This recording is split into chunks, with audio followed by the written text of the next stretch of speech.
Hello guys, welcome to my YouTube channel can strip myself Pushpendra Dubey. दोस्तों, आज के इस वीडियो लेक्चर में हम प्रेजेंट परफेक्ट कॉन्टिन्यूअस टेंस को कवर करने वाले हैं। पिछले वीडियो लेक्चर में आपने देखा कि हमने प्रेजेंट परफेक्ट टेंस को कंप्लीट किया और प्रेजेंट परफेक्ट टेंस को कंप्लीट करने के बाद सीधा जो अगला भाग आता है उसको हम बोलते हैं प्रेजेंट परफेक्ट कॉन्टिन्यूअस टेंस, और ये प्रेजेंट टेंस का सबसे आखिरी भाग होता है। सबसे पहले आप देख लीजिए कि प्रेजेंट परफेक्ट कॉन्टिन्यूअस टेंस का मतलब क्या होता है। आमतौर पर जब हम स्कूल में पढ़ते हैं तो इसका मतलब हमको समझाया जाता है पूर्ण अपूर्ण वर्तमान काल। मतलब ये बोला जाता है कि ये पूर्ण नहीं है, ये अपूर्ण भी नहीं है, या फिर कई लोग तो ये बोलते हैं कि ये पूर्ण भी है और अपूर्ण भी है। तो दोस्तों, हमको इस फेर में नहीं फंसना है। दोस्तों, हमें ये देखना है कि कोई कार्य जो भूतकाल में शुरू हुआ था, चाहे वो कल शुरू हो, चाहे 1 महीने पहले शुरू हो, 1 हफ्ता पहले शुरू हो या 1 साल पहले शुरू हो, वो काम कभी भी शुरू हुआ हो लेकिन वो कार्य अभी तक कंप्लीट नहीं हुआ है, उस कार्य को हम भूतकाल से लेकर के अभी तक कर रहे हैं। देखिए, प्रेजेंट कॉन्टिन्यूअस और प्रेजेंट परफेक्ट कॉन्टिन्यूअस टेंस में मेन अंतर क्या होता है। प्रेजेंट कॉन्टिन्यूअस टेंस को हम शुरू करते हैं और उसको हम कर ही रहे हैं, वो प्रेजेंट टेंस में ही चल रहा है, वर्तमान काल में ही चल रहा है। लेकिन प्रेजेंट परफेक्ट कॉन्टिन्यूअस टेंस का मतलब ये भी हो सकता है कि कोई कार्य हमने बहुत दिनों पहले शुरू किया था, भूतकाल में शुरू किया था और वो कार्य अभी तक चल रहा है, तो उसको हम बोलेंगे प्रेजेंट परफेक्ट कॉन्टिन्यूअस टेंस। उसकी पहचान क्या होती है? देखिए, सबसे पहले से रहा है, से रही है, से रहे हैं, से रहा हूं, से रही हूं, से लटका है, से बैठा है, से खड़ा है, से ता है, ती है, ते हैं, ता हूं, ती हूं। दोस्तों, ये रिकॉग्नाइजन आपको थोड़ा सा जाना पहचाना लग रहा होगा। आपने प्रेजेंट कॉन्टिन्यूअस टेंस जब पढ़ा था तो वहां पे भी हमने रहा है, रही है, रहे हैं, रहा हूं, रही हूं जरूर पढ़ा था। लटका है, बैठा है, खड़ा है, ये सारी चीजें हमने प्रेजेंट कॉन्टिन्यूअस टेंस में भी पढ़ा था। इसके अलावा ता है, ती है, ते हैं, ता हूं, ती हूं, इसे हमने पढ़ा था प्रेजेंट इंडेफिनिट टेंस में। अब इसमें अंतर क्या आ गया? इसमें सिर्फ अंतर यह है कि इस पहचान के पहले हम लोगों ने से लगा दिया। मतलब कोई कार्य है जो शुरू हुआ था और वो अभी तक चल रहा है, इसको दर्शाने के लिए हम लोगों ने से का इस्तेमाल किया। तो इस तरह से ये जो हमने लिखा है ये इसका पहचान हो गया। अब देखिए दोस्तों, रूल नंबर 1 लिखा है अफर्मेटिव। तो इसका अफर्मेटिव का रूल क्या होता है? जैसे कि आप जानते हैं प्रत्येक भाग के हमको 4 रूल पढ़ने हैं, affirmative, negative, interrogative, interrogative, negative. तो इसका पहला रूल क्या है? अफर्मेटिव रूल है subject plus has, have plus been plus verb ING plus object plus since और फॉर। ये इस बार एक नया चीज जुड़ गया है। या तो हमको इसमें सिंस लगाना पड़ेगा इसके वाक्यों में, या फिर हमको फॉर लगाना पड़ेगा। हैज और हैव से आप पहले ही परिचित हैं। हैज और हैव किसके किसके साथ लगता है आपको मालूम है। I, we, you, they plural number के साथ हम हैव लगाते हैं। He, she, it, name singular number subject के साथ हम हैज लगाते हैं। और ये जो बीन है ये भी आपको नया दिख रहा होगा। जब भी आप प्रेजेंट परफेक्ट कॉन्टिन्यूअस टेंस पढ़ेंगे तो आपको बीन का इस्तेमाल इसके चारों भाग में करना पड़ेगा, affirmative, negative, interrogative, interrogative, negative सभी में। रही बात वर्ब आईएनजी की, तो जब कभी भी कॉन्टिन्यूअस कहीं पे भी आपको लिखा हुआ मिलेगा तो वहां पे वर्ब के साथ आईएनजी आएगा ही आएगा। तो इसलिए आप कंफ्यूज मत होइएगा। इसका कंप्लीट रूल बनता है subject plus has, have plus been plus verb ING plus object since for. कई बार जानकार आपको सिंस फॉर के बाद अदर वर्ड्स भी बताते हैं, सिंस फॉर अदर वर्ड्स। तो वो अदर वर्ड्स के बारे में हम अभी डिस्कस नहीं करेंगे। अदर वर्ड्स को मैं आपको अगले वीडियो लेक्चर में एक सेपरेट वीडियो लेक्चर बना करके समझाऊंगा। अभी फिलहाल आप ये समझिए कि इसमें जो सिंस और फॉर है ये किसके किसके साथ लगेगा। तो दोस्तों, आमतौर पर फॉर किसके साथ लगता है? ड्यूरेशन ऑफ टाइम, मतलब समय के अंतराल या समय के दौरान।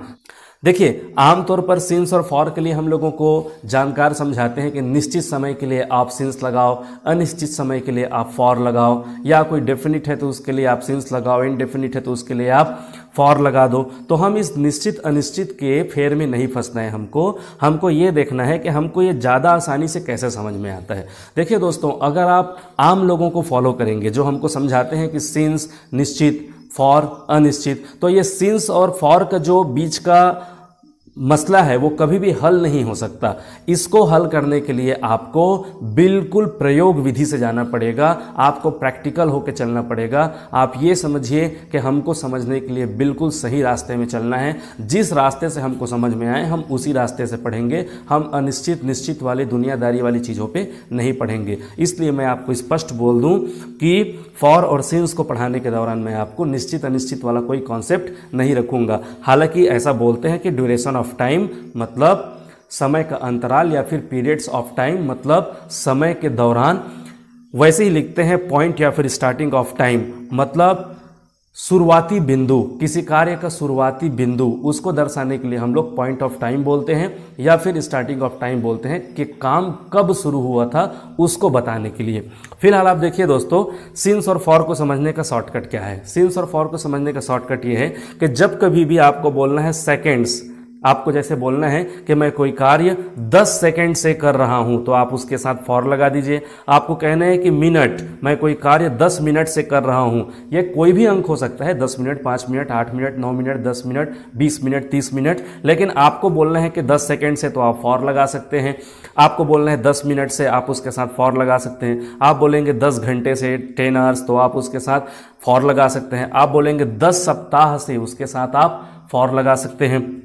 10 महीने से, 10 सालों से, 10 शताब्दी से, शताब्दी मतलब होता है सेंचुरी, 100 साल का एक सेंचुरी होता है ना, एक शताब्दी, वैसे ही मान लीजिए 10 शताब्दी से कोई चीज़ होता रहा है या हो रहा है तो उसके लिए हम लोग लगा देंगे फॉर। तो कुल मिला के दोस्तों आपने समझा कि 10 सेकेंड, 10 मिनट, 10 घंटा, 10 दिन, 10 सप्ताह, 10 महीने, 10 साल, 10 शताब्दी, इन सब के लिए आपको लगाना है फॉर। अब इसको समझने के लिए एक और छोटा सा उपाय बता रहा हूं। आपने ध्यान दिया होगा कि इन सब के साथ कोई ना कोई अंक आया है, इन सब के साथ कोई ना कोई अंक आया है।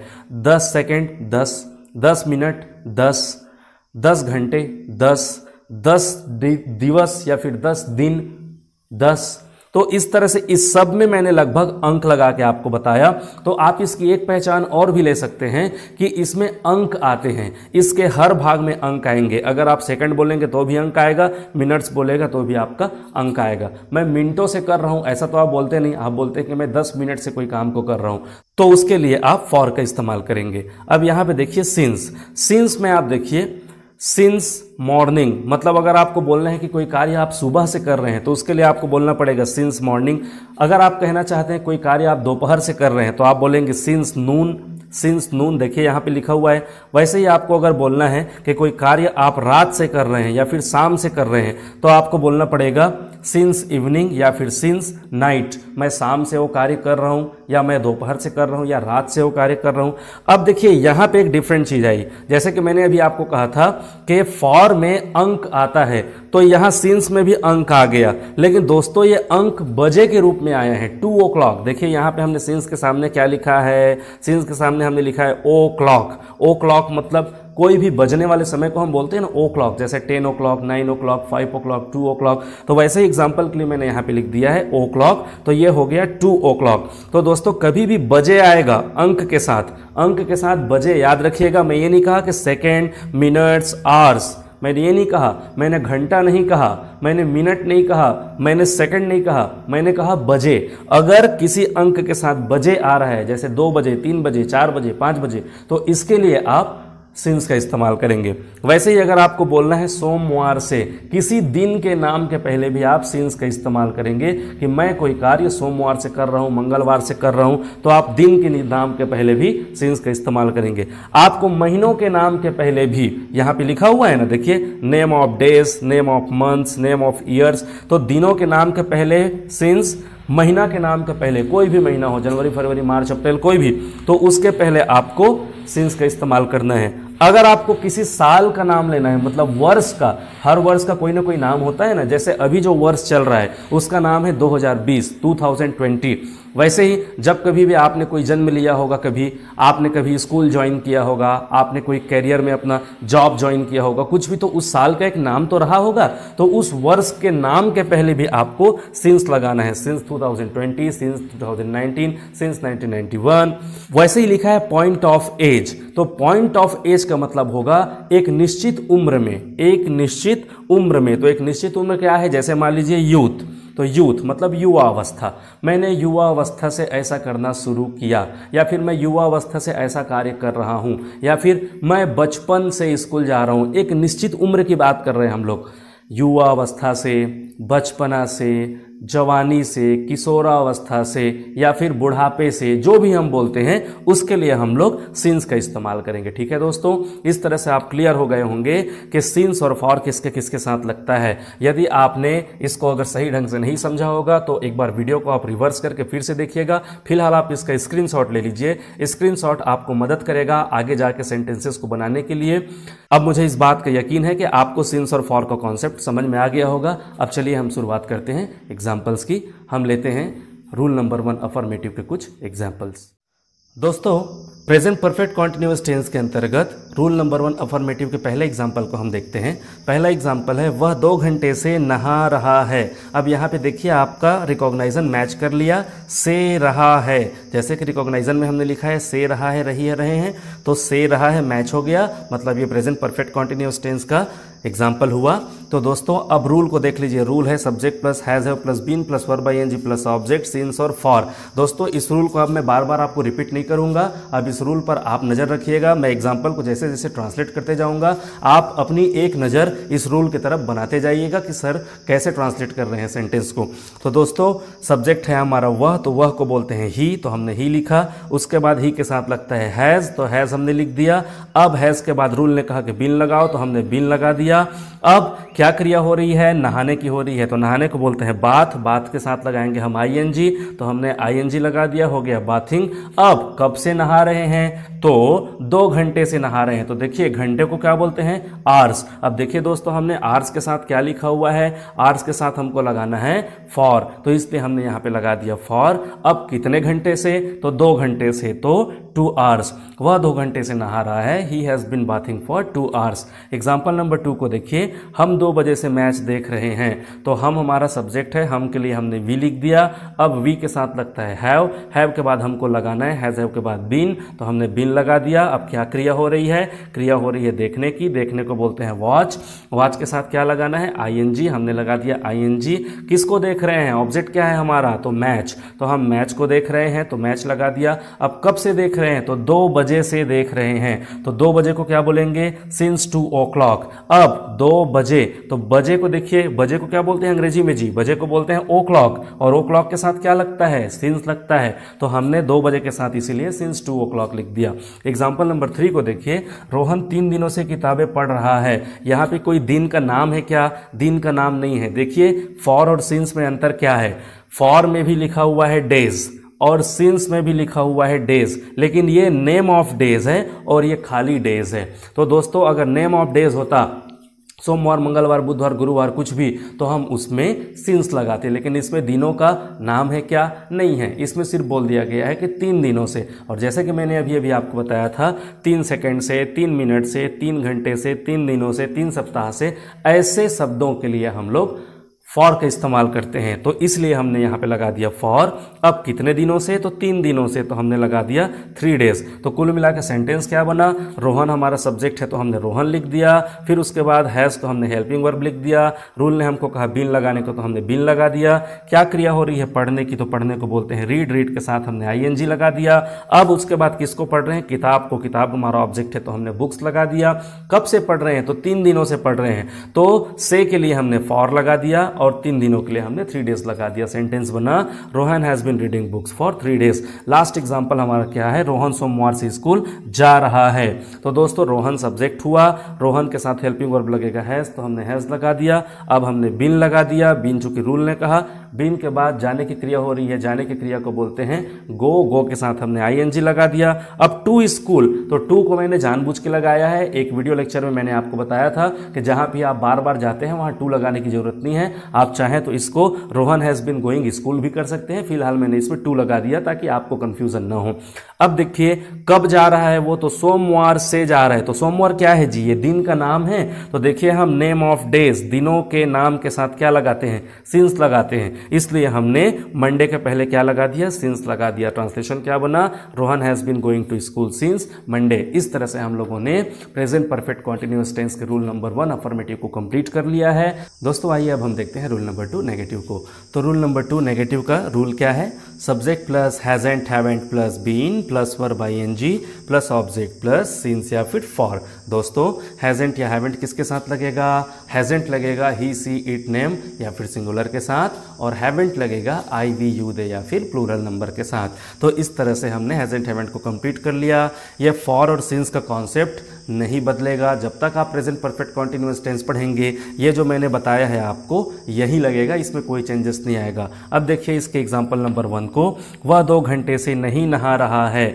मैंने अफर्मेटिव में जो वाक्य लिया था आपको सरल लगे, आपको समझ में आए, इसलिए मैं जानबूझ के एग्जाम्पल्स को नहीं बदल रहा हूं, आपको ज़्यादा बेहतर ढंग से समझ में आ जाए, इसलिए सिर्फ मैं क्या चेंजेस आ रहा है सेंटेंस में सिर्फ उसी को आपको बताऊंगा, और सेंटेंस को मैं जानबूझ के चेंज नहीं कर रहा हूं। तो दोस्तों इसमें हमने क्या जोड़ दिया? वह 2 घंटे से नहीं नहा रहा है। इसमें सिर्फ हमने नहीं जोड़ दिया, मतलब नकारात्मक हमने एक शब्द जोड़ दिया, और नहीं के लिए हमने हेल्पिंग वर्ब में क्या जोड़ दिया? एनटी, मतलब नॉट। हैजंट में देखिए एनटी जोड़ दिया हमने। पहले ये हैज था ना, हैज में हमने एनटी जोड़ा तो ये हैजंट बन गया, हैव में हमने एनटी जोड़ा तो ये हैवेंट बन गया।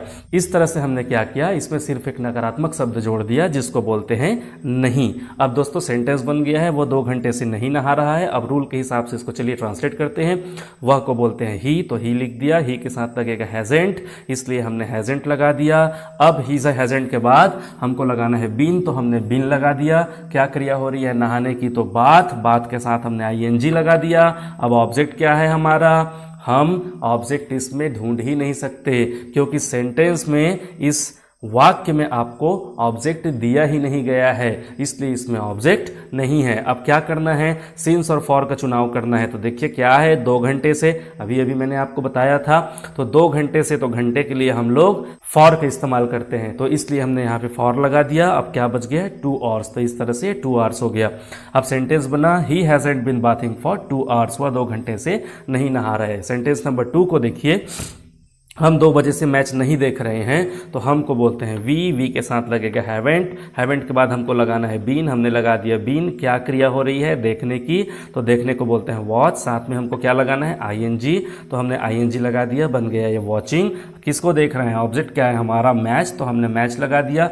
कब से देख रहे हैं? तो 2 बजे से, बजे 2 o'clock, तो ओ क्लॉक के लिए हम लोग क्या लगाते हैं? सिंस लगाते हैं, इसलिए हमने सिंस 2 o'clock लगा दिया। तो इस तरह से सेंटेंस बना, we haven't been watching match since 2 o'clock। अब दोस्तों इन दोनों एग्जाम्पल्स को आप देखिए, एग्जाम्पल नंबर 3 और एग्जाम्पल नंबर 4 को। इसमें आपको क्या लगाना है? इसमें मैंने सिर्फ एक शब्द छोड़ा है, किसके लिए? ये जानने के लिए कि आपका हैज, हैव या फिर हैजंट हैवेंट का कॉन्सेप्ट क्लियर हुआ है या नहीं हुआ है, सिर्फ ये जानने के लिए। दोस्तों इसमें मैंने सिंस फॉर को लगा के रखा है। सिंस फॉर को मैं आपके लिए होमवर्क नहीं दे रहा हूं, आपको सिर्फ ये चुनाव करना है कि हेल्पिंग वर्ब के रूप में हैजंट या हैवेंट में से क्या लगेगा। बाकी सेंटेंसेस कैसे बने हैं वो आप देख सकते हैं, इसमें कोई ज्यादा बदलाव नहीं आया है। सिर्फ हेल्पिंग वर्ब के साथ नॉट लगा के हमको सेंटेंस को कंप्लीट कर देना है। तो ये कार्य मैं आप लोगों के लिए छोड़ रहा हूं। यहां पे एक खाली स्थान है ब्लैंक, और यहां पे भी खाली स्थान है ब्लैंक। तो आप अपने नोटबुक को उठाइए और नोटबुक में आप इस सेंटेंस को हिंदी में लिखिए, और इस रूल के हिसाब से, और यहां पे जो मैंने सिंस और फॉर का कॉन्सेप्ट समझाया है उसके हिसाब से आप इन दोनों वाक्यों को ट्रांसलेट करके देखिए। और मैं उम्मीद करता हूं कि आप ये कार्य जरूर करेंगे, क्योंकि अगर आपको सीखना है तो आपको कलम तो उठाना पड़ेगा, आपको लिखना तो पड़ेगा। तो दोस्तों इस तरह से हमारा रूल नंबर 2 नेगेटिव भी कंप्लीट हो गया। अब देखते हैं हम रूल नंबर 3 इंट्रोगेटिव वाक्यों को। दोस्तों आइए अब हम देखते हैं रूल नंबर 3 इंट्रोगेटिव को। तो इंट्रोगेटिव का रूल है question word has, have plus subject plus been plus verb ING plus object since या फिर फॉर। तो दोस्तों ये हैज, हैव किसके साथ लगता है ये तो आपको मालूम ही है। ये क्वेश्चन वर्ड का मतलब भी आपको मालूम है कि क्वेश्चन वर्ड का मतलब क्या होता है, क्या, क्यों, कैसे, किस लिए, किसने, कब, कहाँ। अब दोस्तों आप सबको ये भी मालूम है कि कोई भी सेंटेंस अगर इंट्रोगेटिव या इंट्रोगेटिव नेगेटिव में होता है तो उसमें हम कभी भी क्वेश्चन वर्ड लगाते हैं तो उससे पहले हम पूछ के देखते हैं उस सेंटेंस से कि उसका जवाब यस नो में आ रहा है कि नहीं आ रहा है। जैसे कि क्या वह 2 वर्षों से वही बैठा है, तो हम बोल सकते हैं हाँ बैठा है या फिर नहीं बैठा है। तो इसके लिए हमको क्वेश्चन वर्ड की ज़रूरत नहीं है। तो अब क्या करेंगे, हम सीधा इसको ट्रांसलेट करेंगे। तो रूल ने क्या कहा, क्वेश्चन वर्ड लगाओ, लेकिन इसमें तो क्वेश्चन वर्ड लगेगा ही नहीं क्योंकि इसका आंसर मिल गया यस या नो में। तो हमको क्या करना है, हमको हैज़ लगाना है सब्जेक्ट के हिसाब से। सब्जेक्ट क्या है इसमें, वह को क्या बोलेंगे, ही। तो ही के साथ क्या लगता है, हैज़, तो हमने हैज़ लगा दिया। अब हैज़ हैव के बाद हमको सीधा सब्जेक्ट लेना है, तो सब्जेक्ट इसमें वह है, तो वह के लिए हमने ही लगा दिया। फिर हमको बीन लेना है, फिर उसके बाद वर्ब लेना है, तो वर्ब है बैठना, तो बैठने को बोलते हैं सीट, सीट के साथ आईएनजी, तो हमने बना दिया सिटिंग। अब कहाँ पे बैठना है, तो वहीं पे, मतलब वहाँ, तो वहाँ को क्या बोलते हैं, देयर। अब कब से, तो 2 वर्षों से, तो 2 वर्षों से। यहाँ पे साल का नाम है क्या, वर्ष का नाम है क्या, 2019, 20, 21, 22 कुछ लिखा है क्या, नहीं। तो यहाँ पे नेम ऑफ ईयर्स नहीं है, इसलिए इसमें सिंस नहीं लगेगा, इसमें लगेगा फॉर्स, क्योंकि ये अंकों के साथ आया। 2 वर्षों से, देखिए 2 दिनों से, 2 वर्षों से, 2 मिनट से, 2 सेकेंड से, ऐसा जब भी आएगा तो हमने कहा था ना कि फॉर लगेगा, तो इसलिए हमने यहाँ पे फॉर लगा दिया और यहाँ पे लिख दिया 2 ईयर्स। तो सेंटेंस का ट्रांसलेशन क्या बना, क्या वह 2 वर्षों से वहीं बैठा है, has he been sitting there for 2 years. अब एग्जाम्पल नंबर 2 क्या कहता है, क्या तुम बचपन से अभय के साथ रहते हो। दोस्तों इसका मतलब क्या हुआ, देखिए इसको कुछ अंग्रेजी के अच्छे जानकार आपको बोल सकते हैं कि ये तो प्रेजेंट सिंपल का वाक्य है। क्या तुम बचपन से अभय के साथ रहते हो, do you live with Abhay since childhood, या फिर फ्रॉम चाइल्डहुड भी लगा देते हैं कभी कभार। हालांकि सिंस और फ्रॉम का रूल बहुत अलग है, ये आपको जानना बहुत जरूरी है, आगे मैं आपको समझाऊंगा। लेकिन फिलहाल आपको मैं ये बोल दूं कि इसको आप दूसरे वाक्यों में लेके देखिए। अभी क्या लिखा है, क्या तुम बचपन से अभय के साथ रहते हो, रहते हो मतलब अभी भी रह रहे हो। तो दोस्तों इसको दूसरे शब्दों में कैसे कहेंगे कि क्या तुम बचपन से अभय के साथ रह रहे हो, मतलब अभी भी रह रहे हो। तो दोस्तों रहते हो या फिर रह रहे हो दोनों एक जैसा है। तो यहां पे ता है, ती है, ते है वाला नियम यहां पे लागू हो गया कि से रहते हो या फिर से ते हो, से ते हो, से ता है, से ती है, से ता हूं, से ती हूं, कुछ भी हो सकता है। तो दोस्तों यहां पे आ गया ना, से ते हो, क्या तुम बचपन से अभय के साथ रहते हो। तो have you been living with Abhay since childhood. तो हैव हमने लगाया तुम के लिए क्योंकि तुम हमारा सब्जेक्ट है और सब्जेक्ट हमने लगा दिया यू। फिर हमको रूल के हिसाब से बिन लगाना पड़ेगा। फिर वर्ब है हमारा रहने का, तो रहने को बोलते हैं लिव, लिव के साथ हमको लगाना है आईएनजी, तो हमने लगा दिया लिविंग। अब किसके साथ, तो अभय के साथ, तो विद अभय, ये के साथ के लिए हमने लिखा है विद, के साथ को हम बोलते हैं अंग्रेजी में विद, और अभय को हम अभय उतार दिए। कब से, तो बचपन से, मतलब पॉइंट ऑफ एज। तो पॉइंट ऑफ एज के साथ देखिए हम क्या लगाते हैं, बचपन से, युवावस्था से, बुढ़ापे से, चाइल्डहुड से, युवावस्था से, यूथ से। तो दोस्तों उसके लिए हम लोग आते हैं सिंस, तो हमने लगा दिया सिंस चाइल्डहुड। तो सेंटेंस हो गया have you been living with Abhay since childhood. साथ में क्वेश्चन मार्क लगाना मत भूलिएगा, क्वेश्चन मार्क जैसे ही आप भूले आपका मार्क्स कट गया। एग्जाम्पल नंबर 3 में देखिए, वे रात से छत पर क्यों खड़े हैं, क्यों खड़े हैं। अच्छा, सबसे पहले आप ये देख लीजिए कि इसका आंसर यस नो में मिल सकता है क्या। तो इसका आंसर यस नो में मिलेगा कि नहीं देखते हैं। वे रात से छत पर क्यों खड़े हैं, तो इसका आंसर यस नो में नहीं मिल रहा है, तो क्वेश्चन वर्ड लगेगा। तो क्वेश्चन वर्ड क्या है, क्यों। क्यों के लिए हमने वाई लगा दिया। अब हैज हैव में से किसी एक का चुनाव करना है जो कि सब्जेक्ट के हिसाब से होगा। तो सब्जेक्ट है हमारा वे, तो वे के साथ लगेगा हैव, तो हैव हमने लगा दिया। अब उसके बाद सब्जेक्ट है वे, तो वे को बोलते हैं दे। अब बीन को हमको रूल के हिसाब से लगाना पड़ेगा। अब खड़े होना, तो खड़े होना क्रिया है यहाँ पे, खड़े होने को बोलते हैं स्टैंड, साथ में लगेगा आईएनजी, तो हो गया स्टैंडिंग। कहां पर खड़ा है, तो छत पर, छत पर, तो ऑन द रूफ, छत को बोलते हैं रूफ और पर के लिए ऑन हो गया, तो ऑन द रूफ। कब से खड़ा है, रात से, रात मतलब नाइट। अब देखिए नाइट के साथ हमको क्या लगाना है, नाइट के साथ हमको लगाना है सिंस, तो इसलिए हमने लगा दिया सिंस नाइट। तो why have they been standing on the roof since night. इस तरह से हमारा प्रेजेंट परफेक्ट कॉन्टिन्यूअस टेंस के अंतर्गत रूल नंबर 3 इंट्रोगेटिव कंप्लीट हो गया। अब मैं आपको दरअसल समझाने जा रहा हूं इंट्रोगेटिव नेगेटिव को। इंट्रोगेटिव नेगेटिव में सिर्फ चेंजेस क्या आएगा, जैसे मैंने यहां पे लिखा है इंट्रोगेटिव, अब यहां पे मैंने लिख दिया नेगेटिव, तो ये लिखा गया इंट्रोगेटिव नेगेटिव। दोस्तों रूल में क्या परिवर्तन आएगा, हैज के साथ खाली आप एनटी जोड़ देंगे, ये हो गया हैजेंट। हैव के साथ खाली आप एनटी जोड़ देंगे, ये हो गया हैवेंट। तो रूल क्या बन गया, अब present perfect continuous tense rule number 4, interrogative negative का question word hasn't, haven't plus subject plus been plus verb ING plus object plus since या फिर फॉर। कुल मिला के हमने इसमें एनटी जोड़ा, नॉट लगाया, क्योंकि सेंटेंस पहले क्या था इंट्रोगेटिव में, प्रश्नवाचक। अब उनको बनाना क्या है, प्रश्नवाचक नकारात्मक, तो हमने नॉट लगा के उसको नकारात्मक भी बना दिया। अब देखिए यहां पे क्या करना है, एग्जाम्पल्स को भी हम बिल्कुल चुटकियों में सॉल्व कर सकते हैं। जैसे कि यहां पे लिखा है क्या वह 2 वर्षों से वहीं बैठा है। अब मान लीजिए यहां पे मैं लिख देता हूं नहीं, ये हो गया नहीं, क्या वह 2 वर्षों से वहीं नहीं बैठा है। तो अब मैं क्या करूंगा, ये तो सेंटेंस इंट्रोगेटिव नेगेटिव का हो गया, तो नहीं, ये जो नॉट है इसको हम लोग को जोड़ना किसके साथ रहता है, इसको हमें जोड़ना रहता है हेल्पिंग वर्ब के साथ। तो देखिए तो खोजिए इसमें हेल्पिंग वर्ब कौन है, तो इसमें हेल्पिंग वर्ब आपको मिलेगा हैज। अब हैज के साथ हम क्या जोड़ देंगे,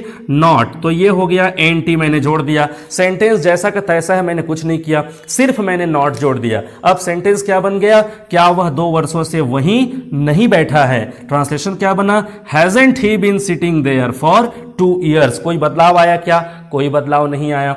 इस सेंटेंस को देखिए, क्या तुम बचपन से अभय के साथ रहते हो। अब इसको मैं 2 मिनट के लिए बदल देता हूं, क्या तुम बचपन से अभय के साथ, साथ के बाद मैंने जोड़ दिया नहीं, नहीं। अब क्या बन गया ये, क्या तुम बचपन से अभय के साथ नहीं रहते हो।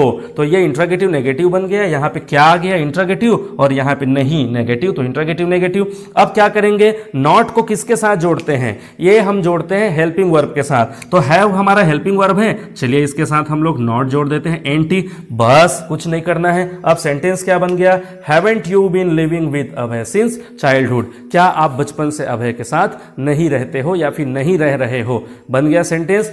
इसी तरह एग्जाम्पल नंबर 3 को देखिए, वे रात से छत पर क्यों खड़े हैं, तो why have they been standing on the roof since night. अब देखिए इसको हम लोग नहीं करके देखते हैं, वे रात से छत पर क्यों नहीं खड़े हैं, नहीं खड़े हैं, हमने सिर्फ नहीं जोड़ दिया हिंदी वाले वाक्य में। और इंग्लिश वाले वाक्य में क्या करेंगे, हेल्पिंग वर्ब के साथ, हमने बार बार हेल्पिंग वर्ब के साथ नॉट जोड़ा है ना, तो हम हेल्पिंग वर्ब के साथ एक बार फिर से नॉट जोड़ देते हैं। तो मैंने हैव के साथ लगा दिया एंटी नॉट। अब ये क्या बन गया, हैवेंट। एग्जाम्पल क्या बना, why haven't they been standing on the roof since night. वे रात से छत पर क्यों नहीं खड़े हैं। दोस्तों काफी आसान लगा होगा आपको बताने का ये तरीका। इस तरह से हमने आज के वीडियो लेक्चर में प्रेजेंट परफेक्ट कॉन्टिन्यूअस टेंस के अंतर्गत rule number 1, 2, 3, 4 affirmative negative interrogative interrogative negative चारों को कंप्लीट कर लिया है। उम्मीद करता हूं आपको ये आज का वीडियो लेक्चर समझ में आया होगा। और आज के इस वीडियो लेक्चर के साथ ही हमारा प्रेजेंट टेंस कंप्लीट हो चुका है। प्रेजेंट टेंस को पढ़ने के दौरान आपको उसके पहचान पर विशेष ध्यान देना पड़ेगा, हर एक भाग के रूल पर विशेष ध्यान देना पड़ेगा। साथ ही साथ ध्यान रखिएगा हमारे इस कैन स्ट्रीम के वीडियोज में आपको बहुत सारे नए पहचान देखने को मिले होंगे, या फिर बहुत सारी चीजों को आपने नया देखा होगा, तो इन चीजों पर आप कंफ्यूज मत होइएगा। इसको आप प्रयोग की दृष्टि से देखिए, आप उसको करके देखिए तो आपको अनुभव होगा।